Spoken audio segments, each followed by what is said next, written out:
Bon les gars, je continue mon raidage. Mais comme je vous ai dit, je fais pas beaucoup de chemin, histoire de bien roder la moto. Mais j'ai vu ce chemin-là et j'ai vu des mecs en motocross et en enduro passer par là, sortir de ce chemin-là. Donc je me suis pas, j'ai pas réussi à m'empêcher de le prendre. Mais du coup, en chemin, je me suis aperçu là, en m'arrêtant, j'avais perdu ma plaque d'immatriculation. J'ai refait demi-tour, je l'ai récupérée. Je sais pas pourquoi, c'est dééquipé, elle devait être mal vissée. Mais bon, sinon, que du kiff avec cette moto, hein. Franchement, bon là, j'ai pas les pneus adaptés, je suis à 1.8, donc j'ai pas réglé la pression des pneus. J'y vais tranquille, mais franchement, sympa, hein, vraiment sympa. Salut l'équipe, nouvelle vidéo, présentation de ma moto, partie 2, la partie 1. En fait, j'ai surtout parlé de l'expérience d'Assas et KTM et de la petite galère que j'ai eue sur cette moto à la réception, 3 jours après l'avoir reçue. Donc voilà, si tu veux la visualiser, je t'invite à aller regarder mes précédentes vidéos. Sur la partie 2, on va plutôt parler des caractéristiques et des spécificités de cette moto. Donc je vais la comparer avec celle que j'avais avant, hein. Bon, la Ténéré 700 qui est un trail mid-size. Donc cette vidéo, elle peut intéresser qui? Potentiellement tous ceux qui veulent acheter cette KTM 690, donc avoir un retour d'expérience. Donc j'ai fait à peu près un peu moins de 700 km avec. Donc voilà, c'est aussi à prendre en compte. Donc je la connais pas complètement non plus, surtout que là il y a le rodage, les 1000 premiers kilomètres, je roule avec, on va dire modestement, est-ce que c'est français, ça se dit? Bon, tu m'as compris, je roule avec modérément. C'était le mot que je cherchais. Donc, j'ai quand même une petite expérience avec cette moto en off-road. Je peux déjà la comparer avec la Ténéré 700 parce qu'il y a des différences qui sont flagrantes sur cette moto. Donc, tous ceux qui sont intéressés par la KTM 690, je vous invite à prendre un petit thé, à vous installer. Je me suis fait une liste de notes des choses qu'il faut dire, que j'ai retenu et tout à vous annoncer. Et également pour tous ceux qui ont un trail de gros gabarit ou un trail mid-size et qui sont intéressés par un trail beaucoup plus léger. Moi, j'ai référencé en fait 4 trails, donc la Honda CRF 300. Par contre, voilà, en termes de puissance, on est 3 fois moins puissant, donc je crois qu'elle est autour de 23 chevaux. Sinon, il y a la Husqvarna 701 et la GasGas ES qui sont exactement les mêmes motos. Et le groupe KTM a racheté les deux autres marques, donc ils ont fait 3 déclinaisons de cette moto avec des carénages différents, mais c'est exactement la même moto. La seule différence que la Husqvarna et que la GasGas n'ont pas par rapport à la KTM, c'est une prise USB de série qui est intégrée. Donc à part ça, c'est les mêmes motos. Sinon, en termes de trail lésé, il y a là aussi la PRX, la AZP PRX, donc c'est un trail pareil qui se situe dans le même segment. C'est un 690 cm3, un monocylindre avec des spécificités identiques à ces 3 autres motos. L'avantage qu'elle a par rapport aux 3 autres motos que je vous ai citées, c'est qu'elle intègre directement une tour rallye. Là, sur cette moto de série, elles n'ont pas de tour rallye, donc c'est pas rien quand même, parce que pour ajouter une tour rallye sur ce type de moto, c'est entre 1000, 1200 à 6000 euros en fonction de la tour. Donc c'est un budget, donc c'est à prendre en compte. Pour la petite histoire, la PR7 elle m'a beaucoup intéressé. Effectivement, il n'y a pas beaucoup de revendeurs et c'est pour ça que je me suis orienté sur la KTM. Donc je trouvais ça plus sécurisant, surtout que moi en termes de mécanique, je touche pas énormément, j'ai des bases, mais c'est rassurant en fait de savoir qu'il y a un constructeur à 2 pattes, c'est toi quoi. Voilà pour l'introduction. Assis-toi, prends ton petit thé et excuse-moi, ouais, là on fait des travaux à la maison, je sais pas si ça se voit, c'est un peu le bordel au sous-sol, mais bon ça va le faire. Abonne-toi surtout mon ami, ça me donne de la force, ça me permet de motiver, surtout en ce moment, comme je t'avais dit sur ma précédente vidéo, j'ai pas trop le temps, c'est compliqué en ce moment, donc n'hésite pas à t'abonner, de liker et de commenter. Donc ouais, comme je te disais rapidement, dans les trails lésés qui ont une puissance autour on va dire au-dessus de 60 chevaux, parce que franchement, comme je vous ai dit, la Honda CRF, c'est une très bonne moto. Je pense qu'en off-road, on n'a pas besoin d'énormément de puissance, donc elle suffit largement. Mais c'est vrai, avoir une puissance comme celle-là, elle fait 73 chevaux. Quand tu fais aussi, en fait, c'est du mix, hein, on fait quand même beaucoup de route, c'est agréable. C'est pour ça que la Honda, je trouve que c'était un peu lésé pour ceux qui veulent faire de la route également, donc c'est pour ça que je me suis orienté sur ce type de moto. Même en termes de capacité et de caractéristiques off-road, on va voir quand même la moto est mieux équipée. On est dans une gamme au-dessus, d'où le prix aussi qui se fait sentir. Mais si vous avez d'autres motos à me conseiller en trail lésé, en dehors de motos enduro qui sont un peu trafiquées pour faire de la route, vraiment des trails. Moi je reste réellement dans le segment des trails. Pourquoi? Tout simplement les révisions, c'est des révisions classiques, c'est 10 000 km la vidance.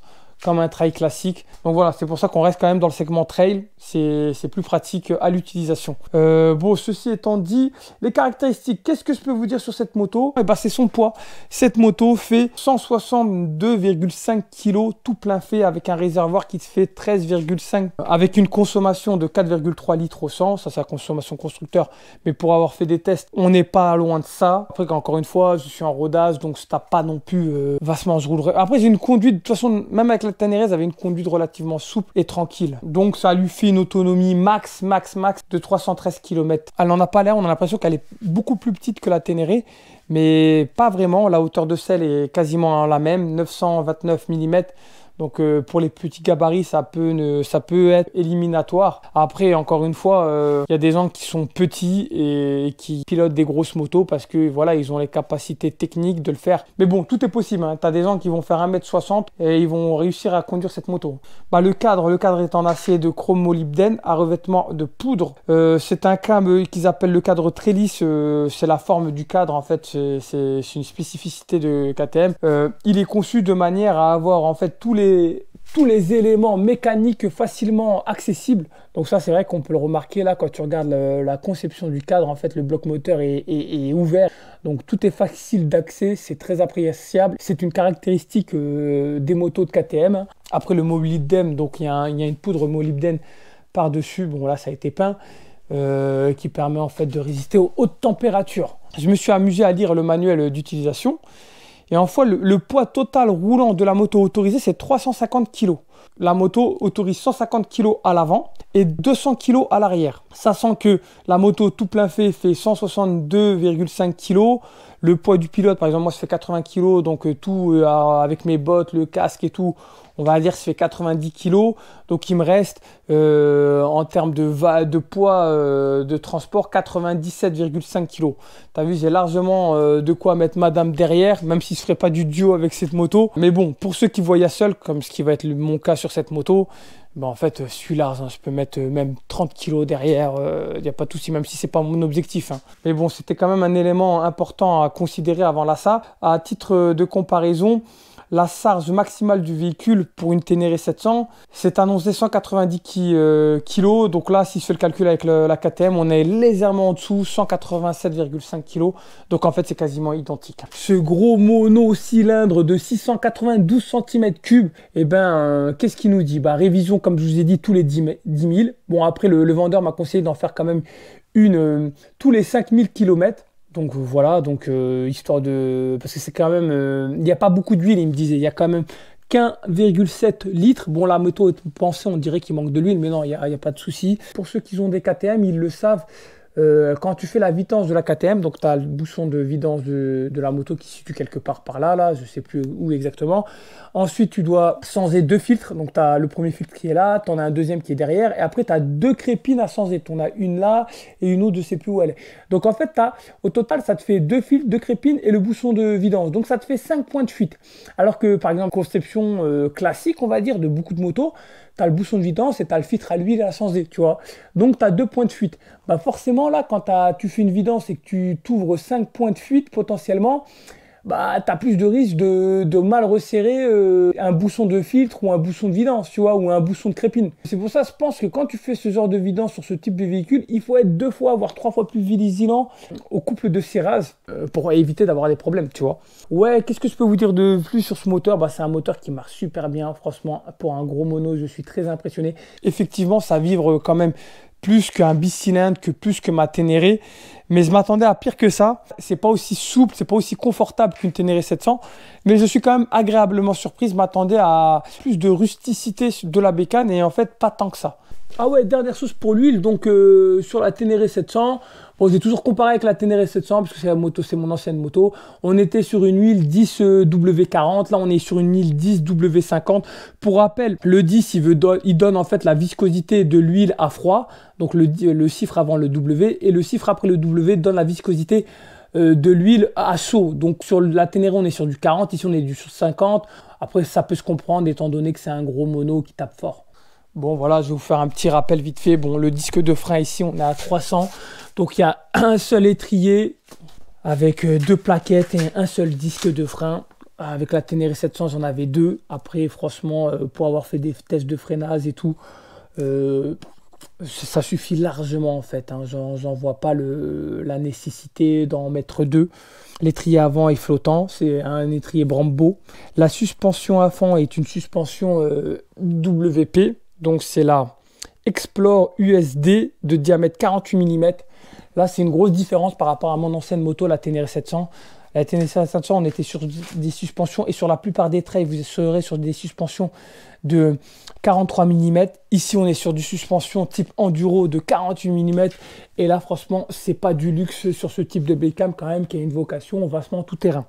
Le débattement aussi avant de cette suspension est de 250 mm. À titre de comparaison, sur la T7, on était à 190 mm. Quand je vous parle de la T7, je vous parle de mon ancienne T7. Donc, c'est pas la World Red que je connais pas du tout. C'est vraiment la T7 classique de 2020. Ah ouais, et pour finir avec les roues, donc on est sur des roues de 21 pouces, de 90 en largeur et de 90, c'est le rapport hauteur-flanc et largeur du pneu.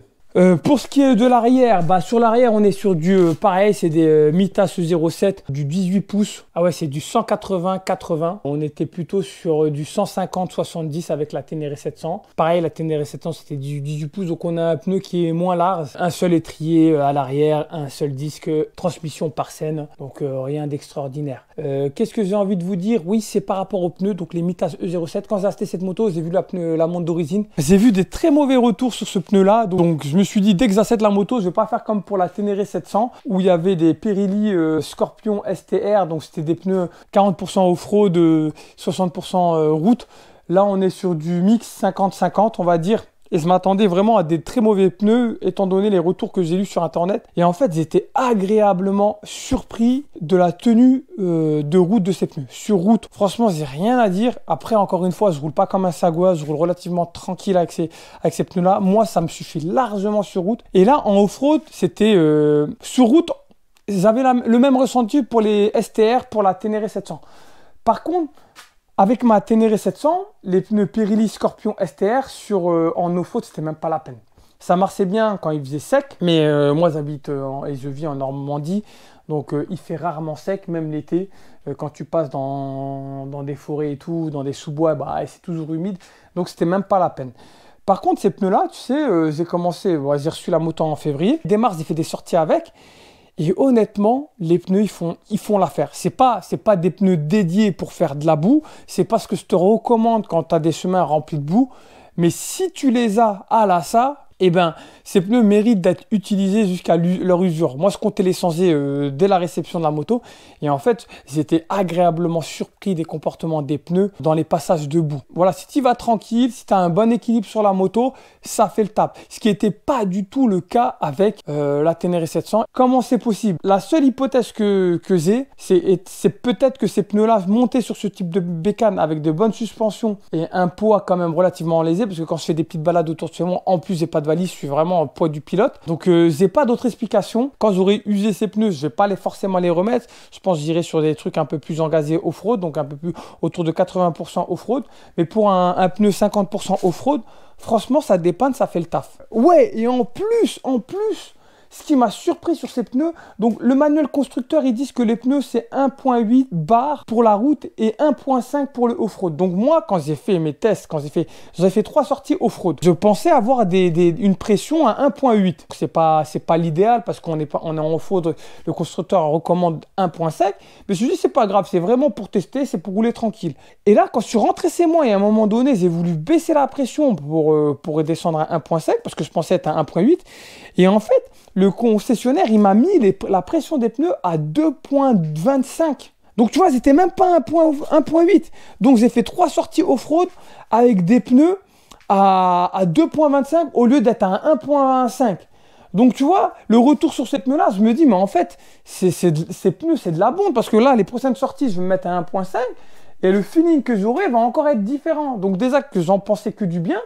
Donc, je ne sais pas ce que ça va donner. De toute façon, je vous ferai un retour sur ces pneus. Toujours dans les spécificités, disque de frein de 240 mm, étrier arrière flottant Brembo à un piston classique, comme je vous ai dit. Débattement arrière du ressort d'amortissement. On est à 250 mm, en fait, comme exactement le même débattement qu'à l'avant. Pour rappel, la Ténéré 700, on était à 180 mm. Le tableau de bord, bah, il n'y a rien d'extraordinaire sur le tableau de bord, hein, à part les modes de conduite, je vous montre ça.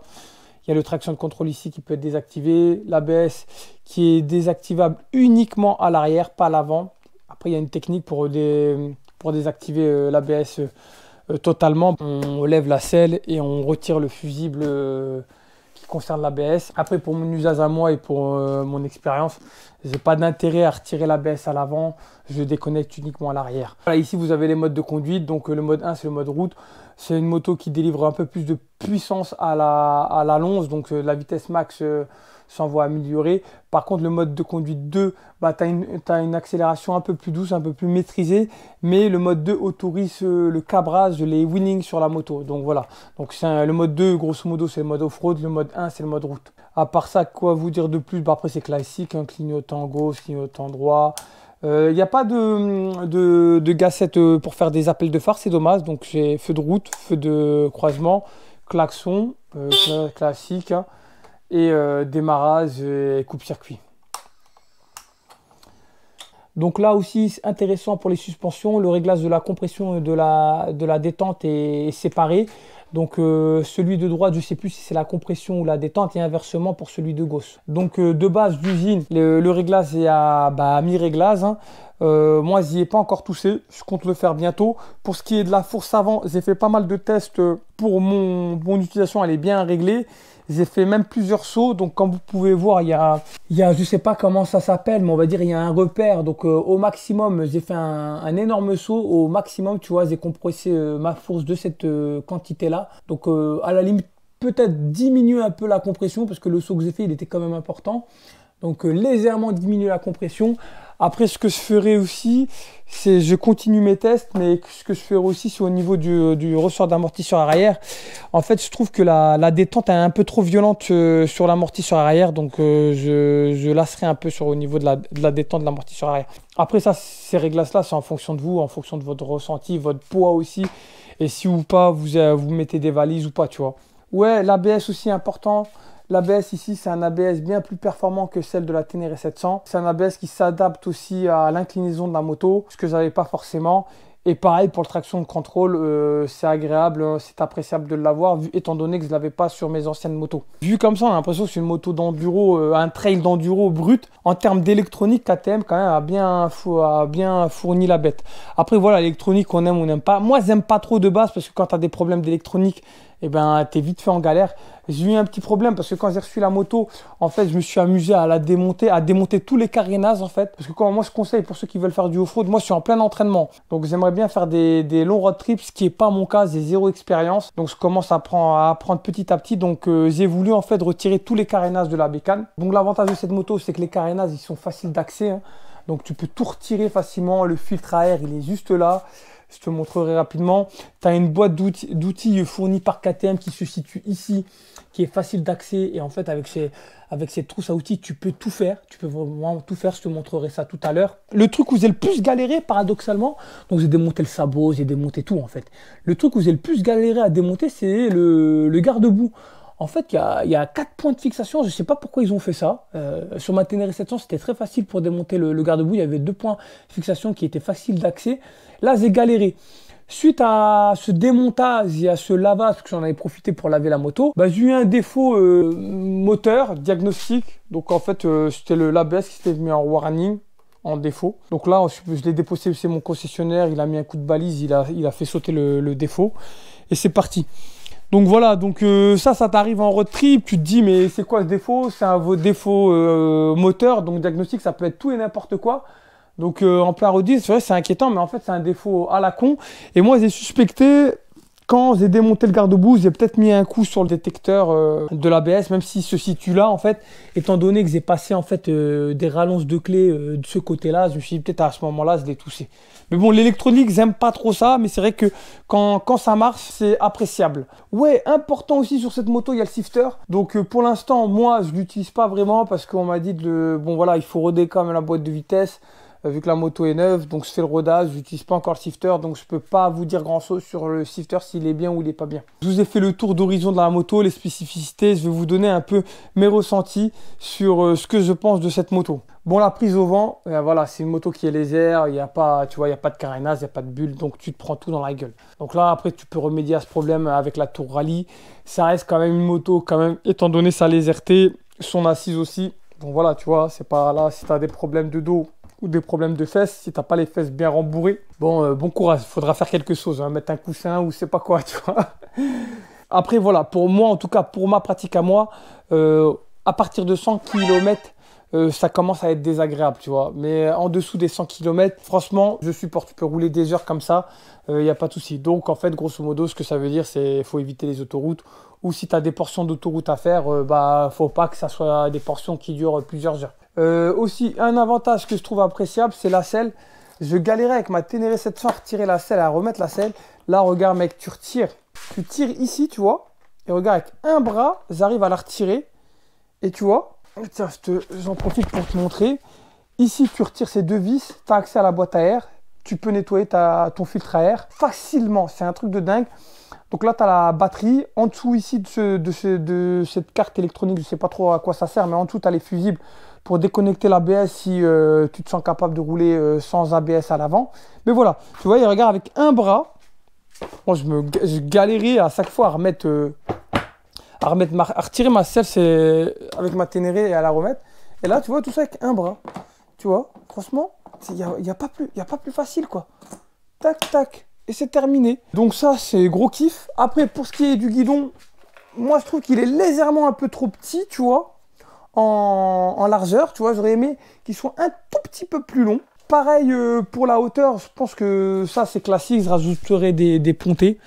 Des pontées peut-être de 2 cm, pas plus. Hein. Il ne me manque pas grand-chose en fait. Je n'ai pas besoin tant que ça, tu vois. Et de toute façon, on sera limité par la longueur des durites. Je ne sais pas si je rajoute des prothèses poignées. Je pense que je vais en mettre. Après, c'est vrai qu'il y en a plein qui font du off-road et qui n'en mettent pas parce qu'ils disent que les leviers, ils sont faits pour se péter. Au pire des cas, ils se pètent. Après, voilà, un levier, c'est pas non plus donné. Je crois que vous avez vu que sur KTM, ils vendaient des leviers embrayage et frein à 70 €. Voilà, après, il y en a qui n'en mettent pas, il y en a qui en mettent. Je pense que je vais en mettre, mais je suis pas sûr. Dites-moi en commentaire ce que vous en pensez. Une des choses que j'apprécie pas sur cette moto, le pot, en fait, il est dans la direction de la scène. Et en fait, moi, quand je nettoie ma scène et quand je graisse ma scène, j'aime bien la mettre sur le cric ou la mettre sur la béquille d'atelier. Et de passer la première, faire tourner la scène. Après, moi, je viens dégraisser ou graisser la scène. Et là, effectivement, quand tu fais ça et que tu as le pot en face de ta gueule, c'est tout de suite moins sympa, tu vois. Sur la Ténéré, le pot était, ou la scène était de l'autre côté. Donc là, ils n'avaient pas ce problème-là. Bon, après, c'est du détail, encore une fois. Aussi, ce qui est appréciable ici sur cette moto, c'est que c'est un embrayage pneumatique. Sur ma Ténéré 700, j'avais un embrayage à câble. Honnêtement, en termes de souplesse, je m'attendais à que ça soit beaucoup plus souple. Honnêtement, beaucoup plus souple par rapport à ma Ténéré qui était un embrayage à câble. Et en fait, j'ai l'impression que c'est pareil. Mais voilà, bon, c'était pour le souligner. Ouais, donc à chaque démarrage aussi, bon, il y a l'ABS et le traction control en fait qui se calibrent. Donc il faut rouler 3 à 4 mètres. Et une fois que tu as roulé 3-4 mètres, le traction control et l'ABS s'activent. En fait, ça c'est vrai à chaque démarrage de la moto.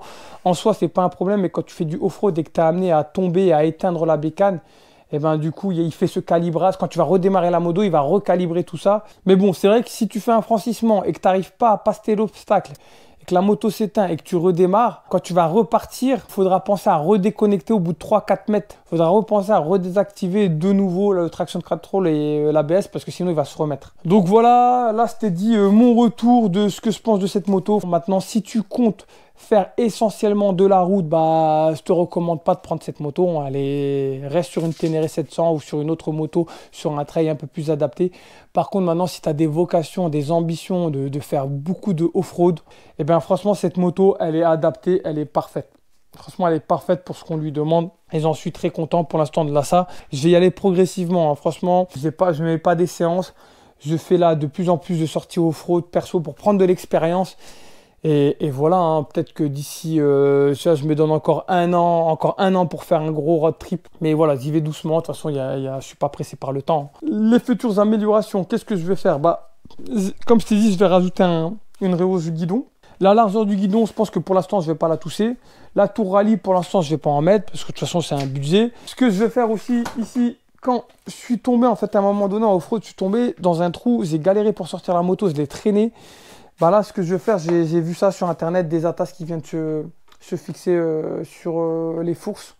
Donc là, ça permet de venir en fait tirer la moto au niveau des fourches, hein. Donc ça te donne une bonne grip. Et j'en mettrai aussi une deuxième à l'arrière. Souvent, en plus, c'est à l'arrière où je galère le plus parce que j'ai pas vraiment de bon grip ici.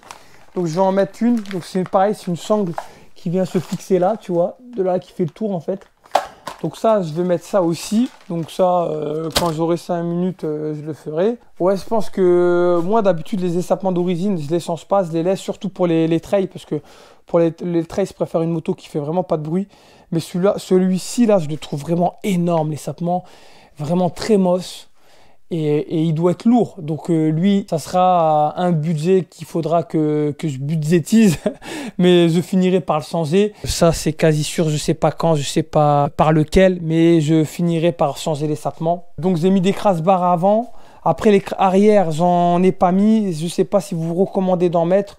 On m'a dit que c'était relativement solide. C'était fait pour se plier, pour s'abîmer. Donc j'aimerais bien la laisser comme ça. Mais si vous me dites que c'est quand même risqué de rien mettre ici pour protéger la moto, moi sur ma Ténéré 700, j'avais mis les supports valises qui protégeaient vastement les carénages par derrière. Donc là, je ne sais pas si je refais un système comme ça. Sachant que je voulais master les valises Enduristan Blizzard, donc qui viennent directement se poser, en fait, sont posées sur le flanc directement du carénage. Donc il n'y a pas besoin de barres de fixation. Donc je ne sais pas, dites-moi ce que vous en pensez. Ouais, après les repose-pieds aussi, peut-être plus tard. Pour l'instant, ça me gêne pas trop. Les repose-pieds d'origine sont un peu courts. Donc KTM vend des repose-pieds rallye un peu plus longs. Il y a plein de constructeurs aussi qui vendent des repose-pieds un peu plus longs. Pour l'instant, ça ne me dérange pas. C'est comme les leviers aussi, les ragrandir, les élargir pour avoir un meilleur grip. Pour l'instant, c'est pas d'actualité, mais pourquoi pas à terme, vraiment, une fois que j'aurai capitalisé sur d'autres accessoires, je ferai ça. Pareil, quand ces pneus-là, comme je vous ai dit, quand ils seront rincés, je mettrai des pneus vraiment 80% off-road et je mettrai aussi des chambres renforcées. Et voilà, hein. Je crois que j'ai tout dit, mon ami. J'espère que tu as aimé ce petit retour. Je ferai peut-être un bilan dans un an d'utilisation, je ne sais pas.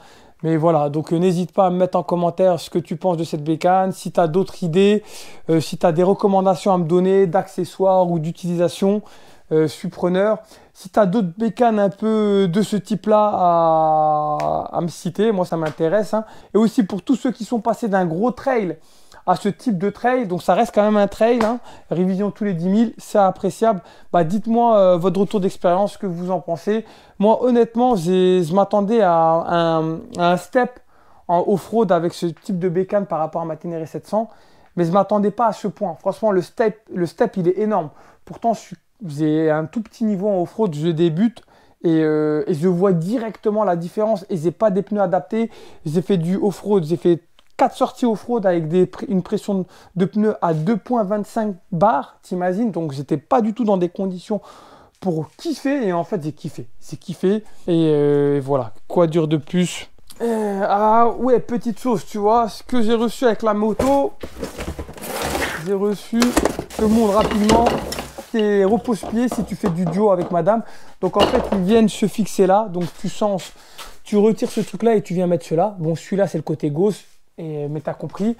Et les fixations pour les mains ou pour les valises qui viennent à l'arrière. Donc on m'a donné ça. Et aussi, ce qui est appréciable, on m'a donné un jeu de vis. Je suis parti regarder les vis sur le site KTM. C'est pas donné leurs vis, hein. Donc je prends, on m'a donné des vis qui vont avec en plus. Et aussi, je vais te montrer un truc super intéressant, la trousse à outils qui vient avec la moto. Poser la caméra. Regarde, je vais te mettre là, tu vois. Donc là, je sais pas si tu arrives à voir. Attends, je retire le micro-cravate. Long, j'espère que tu m'entends bien. Regarde, mec, j'ai retiré le carénage du flanc gauche. Donc, il y a un petit coup de main à prendre, tu vois. Au départ, j'avais peur de niquer le carénage carrément, mais ça se retire plutôt bien. Et là, tu vois, mon ami, regarde mon gars comment ils ont pensé à tout. Donc ici, en fait, tu as de quoi insérer, en fait, ta trousse à outils. Donc ici, moi, j'ai mis des riselants. Et la trousse à outils KTM, elle est là. Je vais te la sortir pour te la détailler. Donc là, c'est quand tu as ta moto de base, il te donne cette trousse à outils. Donc en comparaison, ça, c'est la trousse à outils Yamaha qu'il faut que j'envoie, que j'ai retrouvé et que j'ai oublié de donner au nouveau propriétaire à qui j'ai vendu la Tonnerre 700. Regarde l'usine Yamaha, ce qu'il te donne. Il te donne ça. Regarde KTM, ce qu'il te donne.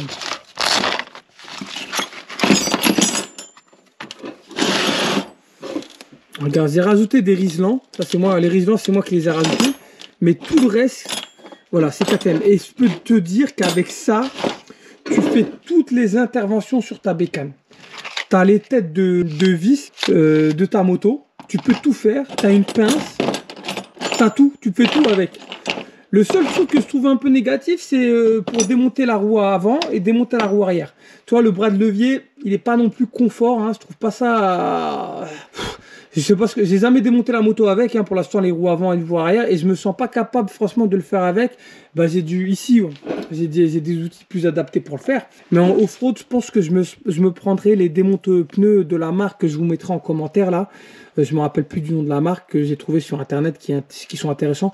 Je pense que ça je le retirerai, je le remplacerai par cette trousse à outils qui reste quand même vachement compacte. Et en plus tu vois, regarde, ils me l'ont donné, j'ai l'impression qu'elle s'est déjà pétée, tu vois, ou elle a déjà été utilisée. Ça fait pas très pro de leur part. Mais bon bref, en tout cas tout ça pour vous dire qu'avec ça, rien qu'avec ça, tu démontes toute la moto. Du moins moi j'ai réussi à démonter tout le carénage. Et j'ai même testé la visserie. Avec ça tu peux faire la vidange et aussi changer ton embrayage. Donc peut-être pas, il n'y a pas de clé à bougie. C'est ce qui manque là, je vois pas de clé à bougie. Sinon moi j'avais une autre trousse à outils que j'ai jamais utilisée. Elle est là. Donc je peux la compléter avec cette trousse à outils. Mais bon voilà, après ça sert à rien de prendre des choses qui ne servent à rien. Tu vois là j'ai une clé à bougie. Donc je peux prendre 2-3 éléments. Mais voilà, c'était important que je te montre ça, mon ami. Donc voilà, je crois qu'on a fait le tour, c'était tout dit, c'était tout montré sur la 690 KTM. Voilà mec, donc abonne-toi, like, et moi je te dis à la prochaine. Ciao!